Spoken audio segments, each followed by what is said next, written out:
There is no escape. Ever. Hello, Internet! Welcome to Film Theory, the show that'll be theorizing day after day after day after day after day, and we don't know why. Let's talk about the amazing digital circus, shall we? You, my friend, stumbled into an incredible world of wonders where anything can happen, except for swearing. Oh my god. In case you aren't caught up with this one, this is the latest series from the creative geniuses over at Glitch Productions. This one was written, produced, and directed by Gooseworks, a talented artist who also composed music for both Has-Been Hotel and Hell of a Boss, and their creativity and experience really come through with this one. I gotta say, you guys went crazy recommending this one to us across comments, GT Live, and our subreddit, and it's pretty darn easy to see why. Between the amazing animation, gifable moments, and incredible cast of characters, and a storyline wrapped up in like 18 different layers of mystery, this is the perfect show for us to dive into. Which means that if you haven't watched the first full episode yet, go do it. Watch it after this theory. Though I'd be surprised if you hadn't, because this thing already has like 30 million views across the platform. It is doing mighty well for itself. But just so we're all on the same page for today's theories, the pilot follows a woman named Pomni, who's thrust into a strange digital world styled after a circus, alongside 5 other humans. Jax, the lovable jerk, Ragatha, the sweet optimist, Gangle, who can't hide her emotions, Zooble, who's made out of a bunch of random objects, and Kinger, who's been trapped there the longest and has gone kinda crazy as a result. The whole circus is run by a ringleader named Kane, who according to the show's website is a quote, wacky AI, and all of the humans are just subject to his every whim and desire. Gadzooks, you're right, Jax! We should have a brand new adventure for our new member, Pomni! I said that like 5 minutes ago. However, the humans don't necessarily want to go on these adventures, and they're constantly trying to find ways of getting out. This has even driven some of them insane, leaving them abstracted, where they devolve into monsters. Case in point, the clown Kaufmo was obsessed with finding the exit, and abstracts just before Pomni shows up. Oh! Kaufmo's been obstructed. It's okay. What is that? And yet, even when Pomni does get herself to the exit in this pilot episode, it doesn't go anywhere. It's just endless hallways and office spaces repeating. It is basically the back rooms. As it turns out, Kane made this fake exit, hoping to give the humans what they wanted. He just didn't know what to put on the other side. I do have to apologize for lying about the exit. I was having so much trouble figuring out what to put on the other side and ended up never quite finishing it. And more or less, that's where we leave the colorful cast of the amazing digital circus after this first episode. Now, already there's just so much world building here for us to dig into. So many questions posed that we want the answers to. Like, who's behind the amazing digital circus? Is there an actual way out, or are they just trapped forever? Are characters like Kaufmo really gone, or can they be brought back in some way? And sorry to say, I don't have a whole lot of answers for those things. Not yet. For as much as Glitch and Gooseworks packed into the first episode, they've done the wise thing and not given us a whole lot of answers. But I do think they've given us plenty here to theorize about. So here are 3 amazing digital circus theories. Don't run for the exit doors yet, my friends. We're going in. Let's start things off a bit small scale here. Theory number 1, everything in the show is literally a video game set in the late 1990s. Now, there's a lot in just this one episode that paints this as a video game world. For example, right at the beginning, we see a pixelated title card for the show that's obviously in the style of old school PC, PlayStation, and N64 games. This is further driven home in a secret video that you can find if you go to wackywatch.com,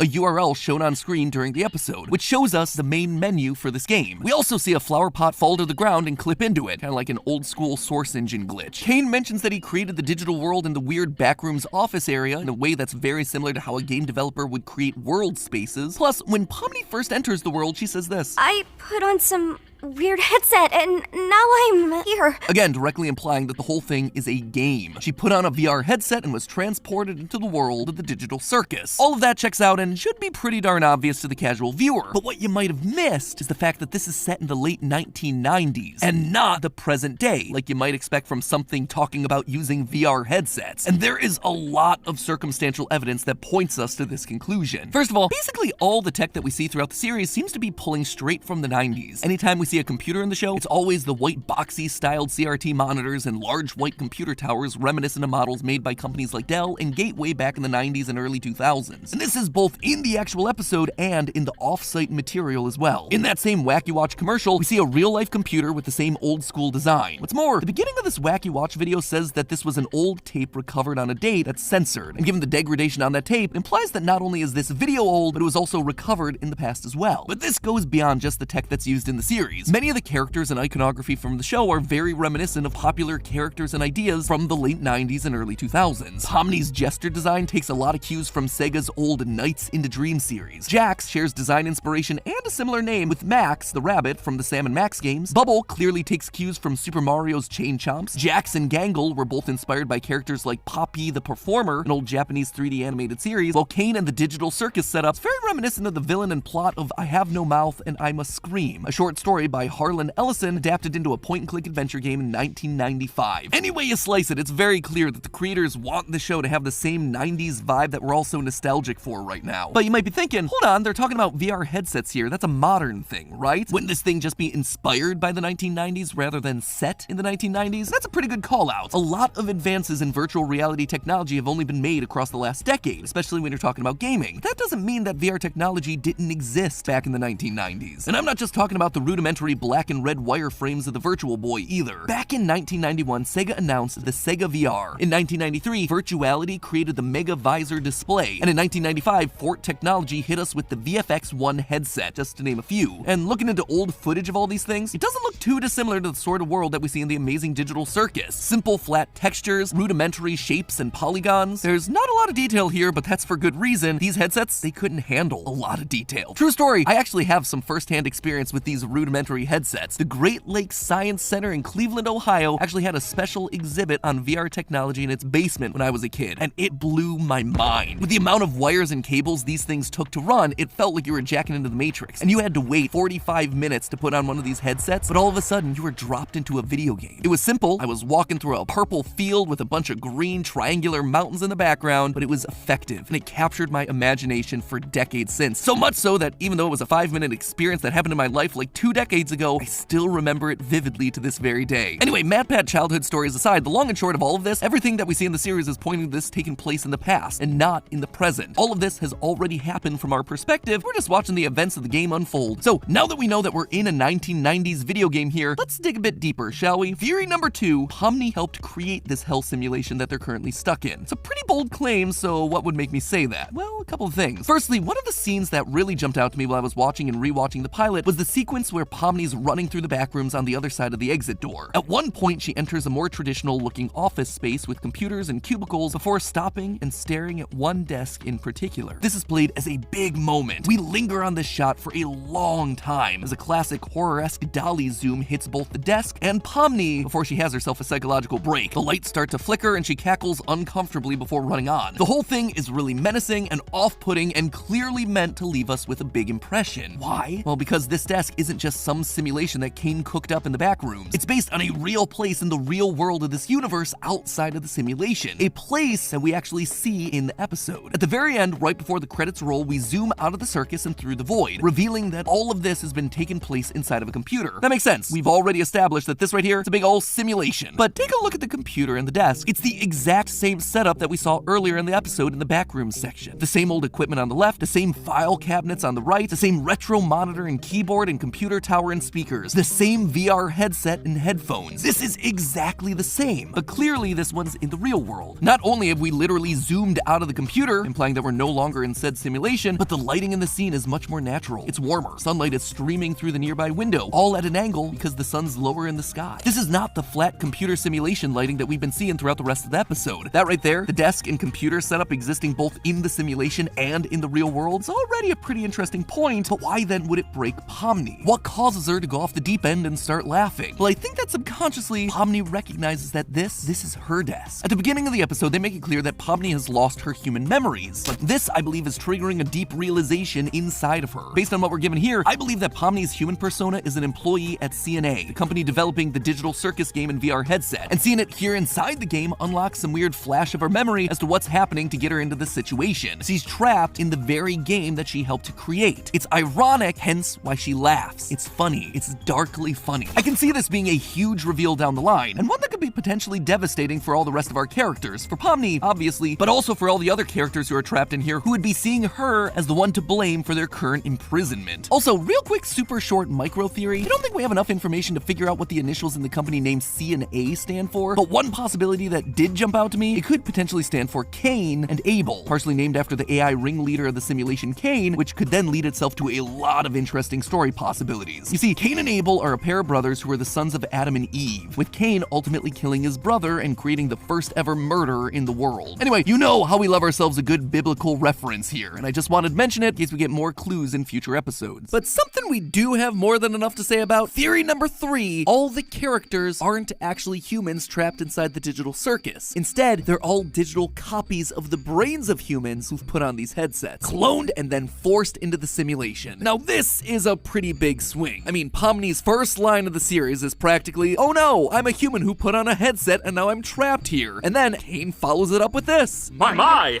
it appears a new human has entered this realm! Human. He calls her a human. And that actually lines up with what we've seen with the official synopsis, explicitly calling Pomni and the others humans, in contrast to Cain being an AI. Quote from that synopsis: "A woman gets trapped in a crazy virtual world along with 5 other humans and are now subject to the whims of wacky AI and their own personal traumas." Plus, I just personally like the image of a bunch of people strapped into these VR headsets a la Sword Art Online. But all of that being said, I believe that there's a lot of evidence pointing towards these characters being computerized clones rather than actual humans. For instance, as I mentioned above, Pomni starts going a bit crazy when she sees her desk from the real world in the circus's back rooms. But think, what was actually on that desk? A headset. Pretty clearly a headset that is not on any human's head. And that's not just a thing in the simulation, it's also on the desk in the real world too that we see in the final shot of the pilot. If there's a human trapped in the digital circus here with a headset firmly planted on their head that they can't get off, shouldn't they, be stuck there with the headset on their head? Given the little that we have to go off of right now, it makes more sense that Pomni put on the headset, had her consciousness copied into the game, and then she just took off the headset to go home. Meanwhile, Pomni in the game can't take it off because she's not a flesh and blood human anymore. She's a digital copy whose memories begin the moment the headset was put on. And even if we're wrong and this desk isn't Pomni's, all the other characters went through this exact same process when they first joined, as Jax hinted at when he sarcastically said, "How do I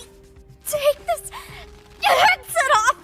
Just keep grabbing at it. That worked for all of us. They all tried the exact same thing, and it didn't work for any of them. They're all digital copies grasping at a VR headset that isn't there anymore. But you know the thing that really convinced me of this theory? The mannequins. Yeah, did you notice these guys? All throughout the episode, we see several artist mannequins populating the circus. These are the things that artists will sometimes buy to help them get references for poses. Most prominently, we see them in the restaurant with Cain and Bubble acting as background characters. But why would they matter? Well, we know that Cain can create NPCs. Cain, is this one of your NPCs or is this a new sucker? So maybe these mannequins are just random nameless characters that Cain made up to fill in the circus. Maybe, but that just doesn't sit right with me. First off, the dolls are clearly capable of emotions. We see one get upset when Pomni interrupts it taking a bath, silently screaming at Pomni until she slams the door. There's something more going on here than just these things being background extras. Take a look at this. When Ragatha is showing Pomni to her room, there are several other doors for other characters in the background. This is actually a great piece of world building. We see that each of the current characters have themselves their own rooms, as well as several other characters that we haven't met yet. There's this colorful one that I can't quite make out, what looks to be a pinkish purple goo monster, some sort of cute doggo, green and orange anteater looking guy, a black queen chess piece that I'm gonna guess is named Queenie, seems to be Kinger's counterpart, implying that he didn't come into the simulation alone. Regardless, all of these portraits have giant red X's over them, and that checks out. These are likely characters that have abstracted in the past, just like Kaufmo did. We even see other abstracted creatures in the cellar when Cain banishes Kaufmo. Anyway, along with these past and current characters, we also see several doors with blank mannequins on them. Not just one, but multiple doors. If I had to guess what's going on here, when a new human enters the game, these rooms transform into one that's appropriate for them, and the mannequin on the door transforms into their character. And what's more, I believe that there's a mannequin in the game that also transforms into that character. Right now, they're placeholders, but they get molded into these human copies whenever someone new puts on the headset, and their brain gets scanned into the system. That would fit thematically with the idea of the mannequins to begin with. They're supposed to be used as references and then turned into something real when you're using them for your artwork. That would also fit with the fact that they're on the doors of all these empty rooms, and the characters being scanned clones of human brains would fit the fact that they can't take off their headsets, despite us seeing a headset not being worn at a desk that is clearly meant to be Pomni's. It just all fits with what we've seen from the series so far. In short, the series is gaslighting us. It isn't about a bunch of humans trapped in a simulation, it's about a bunch of human consciousnesses that have been been scanned into an AI system and then mapped onto blank mannequin bodies, where the computer can then simulate their human behavior and push their buttons to the breaking point, learning the weaknesses of the human psyche. And then, when they've had too much and abstract out of the system, well, then you just boot up another new simulation and try again. There is no exit door, just an endless loop of torturous tests run by Kane as he tries to understand the human experience. Just like a real circus, all of it is just a big performance. But hey, you know what